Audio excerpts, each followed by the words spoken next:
Hello mga mom and sir! Welcome po kayo sa aking channel, ang Mom Flourish Channel. For today's video, syempre pag-uusapan natin ang mga highlights sa kaganapan sa launching ng bagong product ng Velvet Box, ang Velvet Box Watch. Natutuwa namang napakaganda, no? Napakaganda ng mga features dito. And kumbaga, hindi na tayo magtataka kung bakit sinabi ni Miss Jack, no? Jackie Tapia Matubang, na halos mauubos na nga raw ang stocks ng Velvet Box.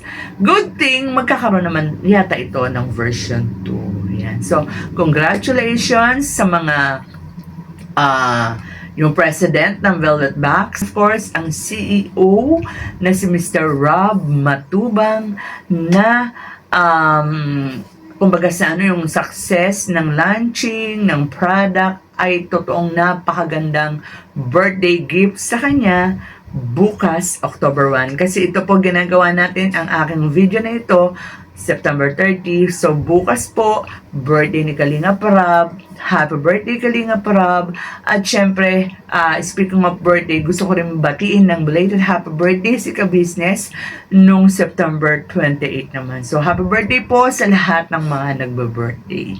So, punta tayo doon sa kaganapan. Alam nyo po, talagang nung pinanonood ko yung sabi natin pagmamodel ng mga batch 1, ambassador, ambassadress, lalo na tong mga Kalingap Angels, magugulat ka, no? Para silang mga professional na dyan sa ginagawa nila, professional model, di ba?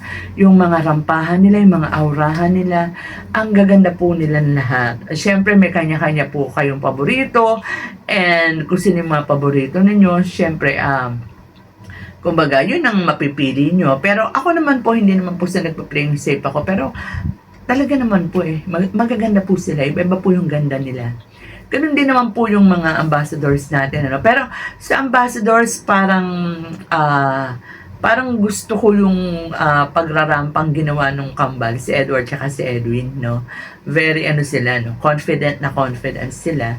At sa naman, sa movement naman, gusto ko naman yung si Jomar. Talagang okay din yung mga ginawa ni Jomar. Although okay, magaling naman po sila lahat. Kaya nakatawag lang po ng pansin sa akin. At para naman po sa mga bago, no, na Kalingap Angels o mga K-boys ba na matatawag. So, ang mga bagong ambassadors and ambassadress, no, isa yan sa pinaka-highlights, no, isa yan sa highlights ng nasabing kaganapan ay itong pagpapakilala sa kanila. Lahat maganda at nakatutuwa. Siyempre si Bridget na kailan lang nalaman natin na katulad nila Queen pala ay pala to, sumasali pala to sa mga pageant, di ba? So tatlo na sila dyan na sumasali sa mga pageant. Yan na nga, si Queen na talagang papasa bilang beauty queen, pati sa pagsagot no? Parang sanay na siya talaga. Si Queen, si Bridget, at saka ito ngang isa sa bagong welcome na ambassadress na si Krista. No, bukod sa mga may height talaga sila, kung mapapansin niyo po, pati yung pagsagot nila, parang, kumbaga sanay, no? Sanay bihasa sila. Parang wala silang mga kaba. So, ayan, given up po na talagang magagaling at mahuhusay itong mga batang ito kasi kumbaga sa mga nahahasa na, pero hindi naman syempre pahuhuli ang lahat ng mga Kalingap Angels na nandyan. So bukod kay Bridget at kay Krista, nandyan din po si Rose Ann na nakatutuwa naman po at nang nalaman natin nakasali dyan si Rose Ann ay isa rin po tayo sa natuwa dyan kay Rose Ann. Alam mo naman yan si Rose Ann, bibang-biba yan. Tignan nyo naman yung pagsagot niya kahapon, di ba?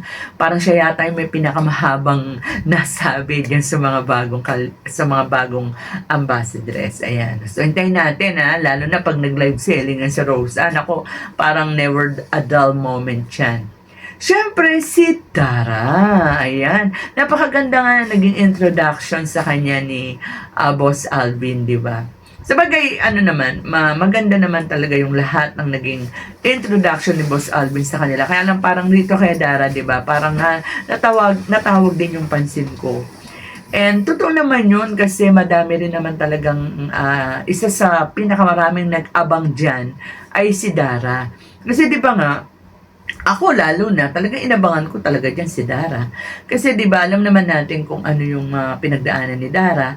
At saka before nga itong big event na to, nagkaroon di ba ng vlog sila Kalingap Ian kay Dara kung saan naihinga ni Dara yung mga saloobin niya, yung di ba yung parang mga sabihin natin parang takot niya or parang hesitation niya kung bakit parang tila ayaw niyang magpa-vlog, ayaw niyang magpa-video, para lang, pero hindi naman gustong-gusto niyang magpa-vlog, di ba?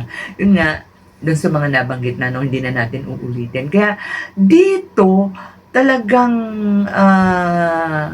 simple man si Dara, sabihin natin, siya yung pinakasimple, pero, yung kasimplihan ni Dara rito, parang mas yun yung nagpalutang sa kanya. 'Di ba? So, pati yung pag-ano niya, yung paglakad niya, napakasimple pero alam mong may dating eh. Kasi before pa na magkaroon ng parang health problem si Dara, sanay na rin kasing rumampa to. Isa rin yan sa mga pambato ni Rab noon na nag-start pa lang sila sa ALM. Talagang rumarampa ng maganda to si Dara. Kaya kahapon, or kagabi, nung sa premiere ni Kalinga Rab, maganda rin ang naging showing ni Dara. Although nandun pa rin yung parang nahihiya pa rin. Kitang-kita pa rin na nahihiya pa rin si Dara. Pero alam mo, Dara, no, nung pinanood ko yung inihahanap ka ng damit ni Miss Jack, meron yung parang sales lady doon nung sinusukat mo yung damit. Alam mo, agree ako sa kanya nung sinasabi niya, maganda yung katawan mo, meron kang magandang pangangatawan at na sinang-ayunan naman din yun ni Jack. Itanim mo sa isip mo, Dara, na okay yan, wala kang dapat ikahiya. Wala kang dapat ikahiya sa mga kasabayan mo dyan. Pare-pareho kayong magaganda. May kanya-kanya kayong katangian.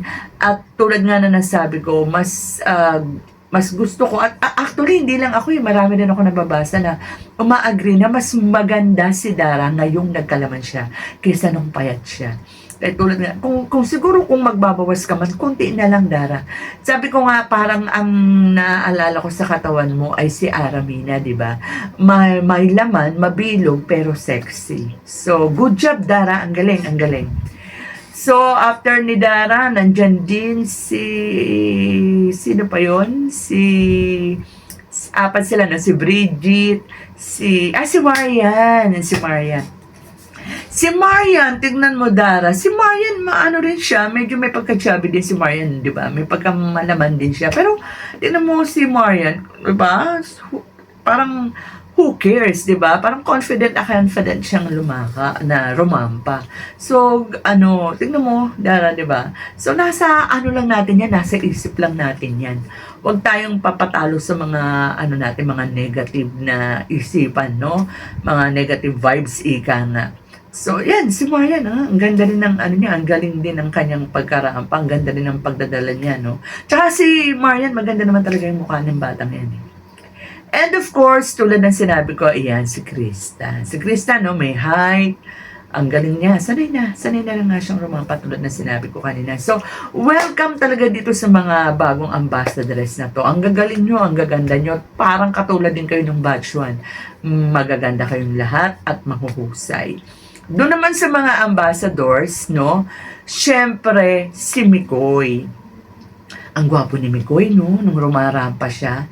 Eto rin si Mikoy, parang sanay na rin, parang model na rin, professional model na rin, no. Bagay nasanay na yan kay Kuya Germ, sumalangit nawa. And ang gwapo ni Mikoy, bagay sa kanya.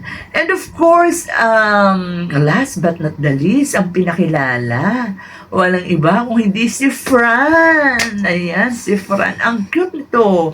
Ang cute niya, lalo na pag nag-i-smile siya. Pag nag-i-smile siya, meron akong naaalala Kalingap Angel. Sino pa ako hindi si Joy? Si Joy na napaka-blooming kagabi. Alam na natin na si Joy ay maganda. Pero kagabi, nag-i-sparkle. Nagbo-bloom talaga ang mukha ni Joy. Especially nang tinawag si Fran, no? And kitang-kita natin yung panunukso sa kanya ng mga Kalingap Angels sa pangunguna ni Pau. Ayan, si Pau ang cute-cute din kagabi. Always naman yan si Pau, maganda lagi yan. Cute lagi. So, kitang-kita natin yung parang iba yung ni Joy kagabi, ang tawa. Kaya nga, siguro, yun ang dahilan kung ba't parang nawala siya sa focus nung ini-interview siya ni Boss Alvin, 'di ba na na nga siya, nakibu siya na Joy, 'di ba? Kasi parang siya, parang nako-conscious si Joy, hindi natin malaman eh. Si Fran ba yan? Joy ang dahilan. So, kaya alam nyo mga kalingap, natutuwa lang ako dito sa bagong tambalan, kung mapupush nga, tambalang matatawag ang Fran Joy, kasi ang cute, parang bukod sa Ed Pau, ito yung cute na love team din, no? Nakikutan ako sa kanila lalo na kapag tumatawa sila.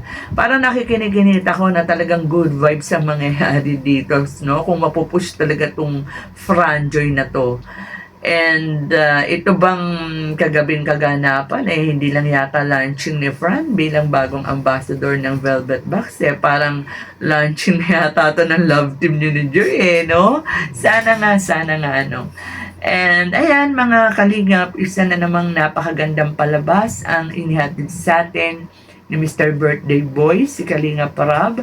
And kahapon nga, kagabi habang nanonood ako ng premiere, naiiling na lang ako dun sa mga nagko-comment ng negative sa ibang Kalingap Angels. Sana po maiwasan yun na kung may mga favorite tayo, no, hindi naman talaga maiwasan yan. May mga kanya-kanyang paborito dyan i-push na lang natin, purihin na lang natin, o kung ano man yung gusto nating sabihin, ng mga magagandang katangian, ng mga sinusuportahan ninyo.